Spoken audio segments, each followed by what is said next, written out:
আল্লাহ আমার রব, এই রবি আমার সব।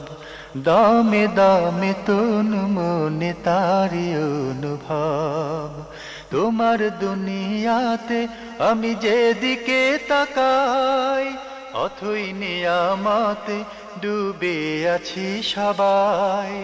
পাক পাখালির গানে শুনি তসবি কলো রব, তসবি কলো রব। আল্লাহ আমার রব, এই রবি আমার সব। আসসালামু আলাইকুম। প্রিয় দর্শক, আপনারা যারা দেশে আছেন প্রবাসে, সবাইকে অনেক অনেক প্রীতি ও শুভেচ্ছা। শুরু হলো আপনাদের প্রশ্ন নিয়ে আপনাদের এই প্রিয় অনুষ্ঠান আপনার জিজ্ঞাসা।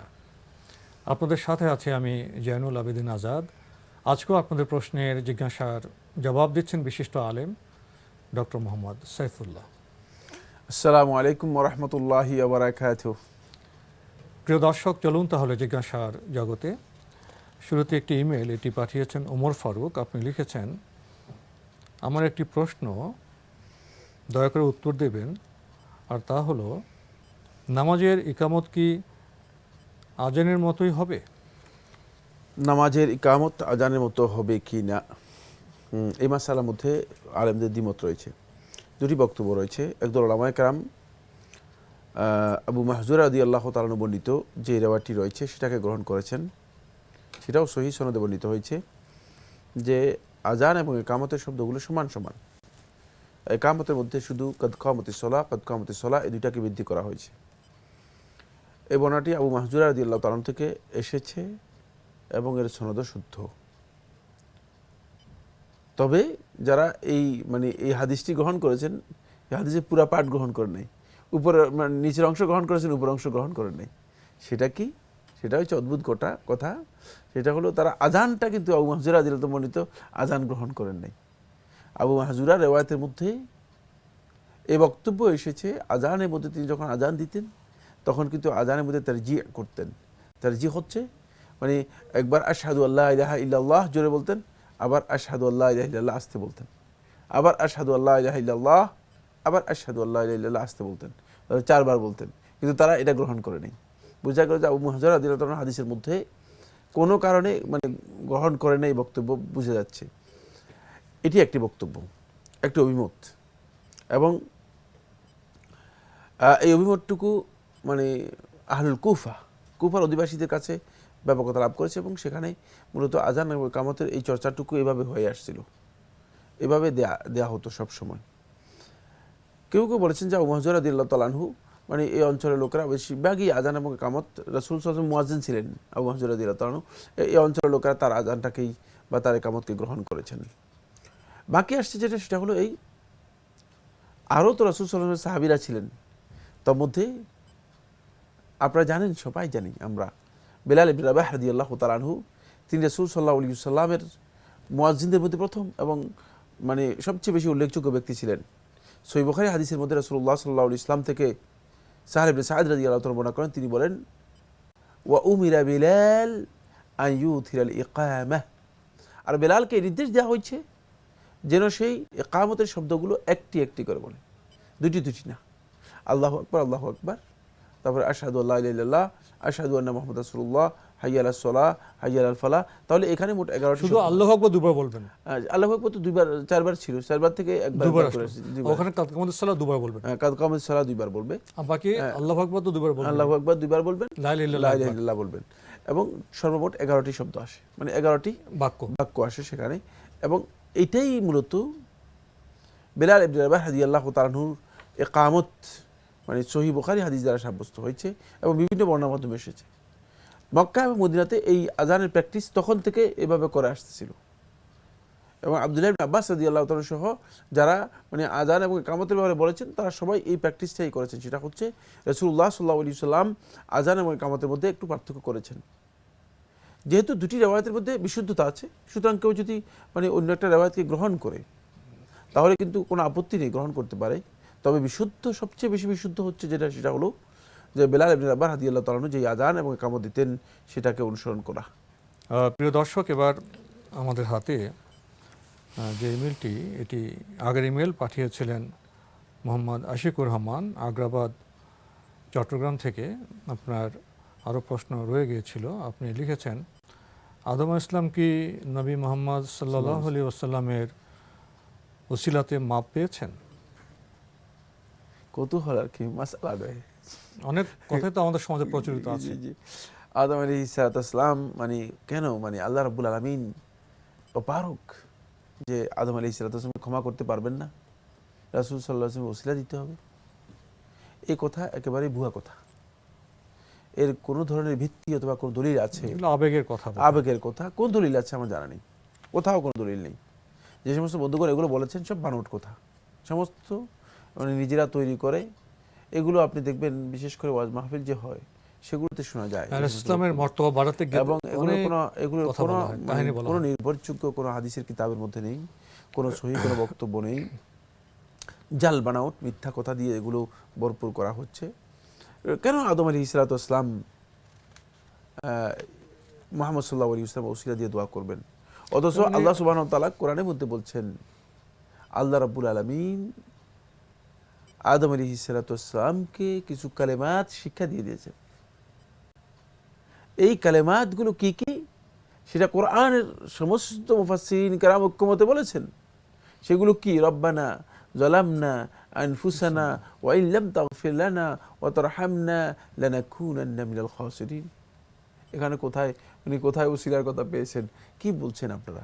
সুতরাং আমাদের মানে নিজেরাই তৈরি করে আমরা আবেগতাড়িত হচ্ছি, এগুলো একেবারে ভুল কথা, কথার প্রচলিত কথা, এগুলো কোনো দলিল বা ভিত্তি নেই। দর্শক, এবার আমাদের হাতে যে ইমেলটি এটি পাঠিয়েছেন শাহানা জামান গুলশান থেকে।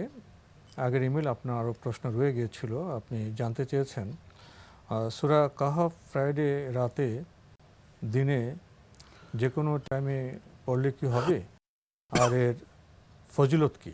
হ্যাঁ, যে কোনো টাইমে পড়তে পারেন। রাতের ব্যাপারে যে বর্ণনা আছে, দিনের ব্যাপারে বর্ণনা রয়েছে, দুটি সহি বর্ণনার মাধ্যমে সাব্যস্ত হয়েছে। সুতরাং আপনি এটা রাতেও পড়তে পারবেন এবং দিনেও পড়তে পারবেন। এর ফজিলত অনেক, দুটি ফজিলত রাসূলুল্লাহ সাল্লাল্লাহু আলাইহি ওয়াসাল্লাম এমন বলেছেন যে সূরা কাহফের প্রথম 10টি আয়াত যদি কেউ তিলাওয়াত করে থাকে তাহলে দাজ্জালের যে ফিতনা রয়েছে এটি হচ্ছে সবচেয়ে কঠিন ফিতনা। রাসূলুল্লাহ সাল্লাল্লাহু আলাইহি ওয়াসাল্লাম যে কঠিন ফিতনাগুলোর কথা উম্মতের জন্য আশঙ্কা করেছেন এবং যেখান থেকে রাসূল সাল্লাল্লাহু আলাইহি ওয়াসাল্লাম আল্লাহ রাব্বুল আলামিনের কাছে আশ্রয় প্রার্থনা করেছেন, তার মধ্যে একটি ফিতনা হচ্ছে দাজ্জালের ফিতনা। তো এই দাজ্জালের ফিতনা থেকে আল্লাহ সুবহানাহু ওয়া তাআলা তাকে রক্ষা করবেন। এটা কত বড় ফজিলতের বিষয়। দ্বিতীয় হচ্ছে যে পরবর্তী মানে জুমা পর্যন্ত, পরবর্তী মানে পুরো একটি সপ্তাহ আল্লাহ রাব্বুল আলামিন তার সামনে আলো দিয়ে দিবেন। কি আলো, কি জিনিস? সেটি হচ্ছে হেদায়েতের আলো সে লাভ করতে পারবে। সে বিচ্যুত হবে না, তার পথ দেখার জন্য সহজ হয়ে যাবে। আমাদের সামনে আলো কার কাছে আছে? ওই ব্যক্তির কাছেই আলো আছে যার কাছে কোরআন এবং হাদিস রয়েছে, যার কাছে কোরআন এবং হাদিসের নির্দেশনা রয়েছে। তাই এখান থেকে আলো নিয়ে আপনি অগ্রসর হতে হবে।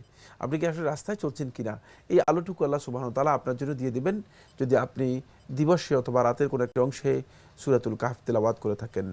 এটি অত্যন্ত ফজিলতের বিষয়, অত্যন্ত গুরুত্বপূর্ণ একটি বিষয়। আল্লাহ আমার রব, এই রবি আমার সব। আল্লাহ আমার রব, এই রবি আমার সব।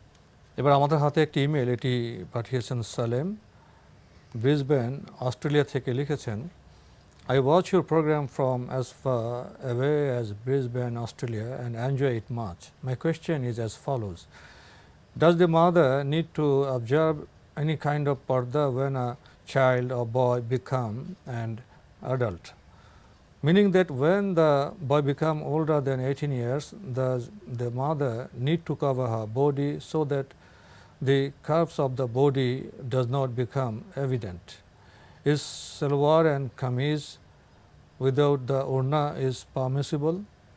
I believe she may not have to cover the hair, which is understandable. গুরুত্বপূর্ণ প্রশ্ন করেছেন। এখানে যে মানে সন্তানরা যদি অ্যাডাল্ট হয়ে যায় তাহলে তাদের সাথে মা কি পর্দা করতে হবে, ব্যাপারটা এমন উল্লেখ করতে চেয়েছেন। বিষয়টি আসলে খুব ভালো করে বুঝতে হবে। সেটা হচ্ছে এখানে পর্দা একটা জিনিস, সতর আর একটা জিনিস, দুইয়ের মধ্যে পার্থক্য রয়েছে। সতর হচ্ছে যেটা মানে ফরজ সব সময় সর্বাবস্থায় যেটাকে রাখতে হবে, সেখানে মাহরাম গায়র মাহরাম সবার জন্য। এবং এটি আপনি কোনো অবস্থাতে যদি আপনার কোনো কারণে খুলে রাখেন তাহলে কিন্তু আপনি গুনাহগার হবেন, কবিরা গুনাহ হবে। আর বাকি পর্দা হচ্ছে শুধুমাত্র যেই সমস্ত গায়রে মাহরাম রয়েছে, যাদের সাথে বিবাহের সম্পর্ক হালাল এবং যাদের সামনে যাওয়াটা আপনার জন্য জায়েজ নেই, মানে শুধুমাত্র ওই সমস্ত ক্ষেত্রে আপনাকে পর্দা করতে বলা হয়েছে। বেগানা পুরুষ যাদেরকে খুব সহজ ভাষায় আমরা বলে থাকি, তাদের জন্য মূলত পর্দার বিধানটি এসেছে। তাহলে দুটার মধ্যে পার্থক্য রয়েছে। এখন সন্তানদের কাছে মানে মায়ের যে পর্দার বিষয়টি, সেটা হচ্ছে শুধুমাত্র সতর ডাকলে যথেষ্ট হবে। মানে সন্তানের কাছে মায়ের পর্দা নয়, সতর ডাকতে হবে। সতর হচ্ছে মানে যে মৌলিক যে সমস্ত স্থানগুলো প্রকাশ করা যায় না, যেমন তার পিঠ, পেট এবং মানে নিচের যে অংশগুলো রয়েছে যেগুলো প্রকাশ করা যায় না, এগুলো যদি ঢাকা থাকে, যেটাকে আপনি অবশ্য একটু উল্লেখ করেছেন যে সালোয়ার কামিজ দিলে হবে কিনা, তাহলে কিন্তু মানে এতটুকু মানে মায়ের জন্য যথেষ্ট হয়ে যাবে। শালীনতা হচ্ছে ভিন্ন কথা। মানে এটা কিন্তু আমরা বলছি মানে ফরজ যে কথাটুকু, ফরজের সাথেও কিন্তু যেমন আপনি মানে জামা গায়ে দিলে যথেষ্ট, এরপর আবার কোটি কেন, শালীনতা রয়েছে, সৌন্দর্য রয়েছে। সেখানে অনেক জিনিস মানে আছে, যেটা হলো একজন লোক মানে মেহমান আসলে কি মানে ঘরে যেভাবে আছে গেঞ্জি গায়ে দিয়ে এসে তার সাথে সাক্ষাৎ করে সুন্দরভাবে নিজেকে উপস্থাপন করে, এটা কি ফরজ নাকি? ফরজ নয়, কিন্তু মানে এটা একটা ফরজ না হলে ফরজের রুচির ব্যাপার, রুচির বিষয়। এজন্য ইসলাম কিন্তু কিছু বিধান দিয়েছে যেগুলো মানে একেবারেই অপরিহার্য, আর কিছু বিধান আছে যেগুলো মানুষের ওরফের দিকে নিসবত করেছে, মানে ওরফের সাথে সম্পৃক্ত, মানে এলাকার প্রচলন, নিচে রুচি অভিরুচি। এমন এক ভাবে আসিয়ে সাক্ষাৎ করলেন, এবড়ো চুল, একজন এসে হঠাৎ করে দেখলেন কি ব্যাপার, কি পাগল হয়ে গেল কিনা, মানে তখন মানে আসলে মানে সেখানে একটা ভুল বুঝাবুঝি তৈরি হতে পারে। তো এই জন্য সেখানে কিন্তু শালীনতার বিষয় আমরা আলোচনা করছি না, আমরা শরীয়তের মূল যেটা অব্লিগেটরি সেটা নিয়ে আলোচনা করছি। সেক্ষেত্রে সতর তাকে অবশ্যই রাখতে হবে সন্তানদের সামনে, সেই সন্তানরা এডাল্ট হোক, তাদের সামনে অবশ্যই সতর রাখবে, কিন্তু তাদের সামনে পর্দা নেই। পর্দা হচ্ছে যেটা, সেটা হলো সকল প্রকার সৌন্দর্যকে নারী তার আবৃত করে রাখবে বেগানা পুরুষের সামনে, সেই সৌন্দর্যের বহিঃপ্রকাশ ঘটাবে না। আর সেটা কিন্তু মানে বাহিরে যখন বের হবে, মানে বেগানা পুরুষের সামনে যখন আসবে, তখন সেটা কিন্তু ফরজ, এটা বাধ্যতামূলক বিষয়। সেক্ষেত্রে শুধু ডেকে রাখবে তা নয়, বাধ্যতামূলক আরেকটি বিষয় রয়েছে, সেটা হচ্ছে তার দৃষ্টি সংযত রাখবে, নারী এবং পুরুষ দুজনেই তাদের দৃষ্টি সংযত রাখবে। এই সংযত রাখার মধ্যে মূলত ইসলামের যেই পর্দার যে অবজেক্টিভ আছে, সেই অবজেক্টিভগুলো এর মধ্যে মূলত নিহিত আছে। তাই এজন্য শুধু পর্দাই করলে যথেষ্ট নয়, পর্দা বুঝতেও হবে, পর্দার যে অবজেক্টিভ আছে সেটাও কিন্তু মানে সামনে রেখে তারপরে আমাদেরকে পর্দা করতে হবে। প্রিয় দর্শক, আমরা পর্দা এবং সতরের পার্থক্য সম্পর্কে জানলাম।